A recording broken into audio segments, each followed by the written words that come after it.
بسم الله الرحمن الرحيم وقورين هلقا وحان كالسلام يا مدحوينها جمهورية السوماليلاند مدن موسى بixi cabdi wasiirka wasaaradda howlaha guud wasiir ku-xigeenka arrimaha gudaha taliyaha ciidanka xoogga dalka Jenaraal Nuux taliyaha bilayska taliyaha ciidanka asluubta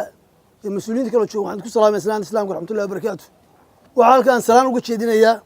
dhalinyarada jiilka cusub ee dhiigga cusub ee saaka uu daawanay quruxda badan leh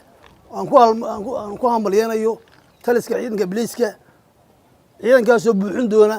gaabka odayaashay buuxin ay ka tegi doonaan booliiska waxaa loo qoraa ilaalinta naf iyo maalkeed waxaa ka sii daran nin raba intaan dadku dhiman inuu dhinto waa shabaabka iyo laftooda waa loo diraya waxaan leeyahay ciidanku laga ilaaliyo ciidankii hore iyo raacin laga ilaaliyo ciidankan waxa weeye waa ciidan cusub dhig cusub ha lagu tabco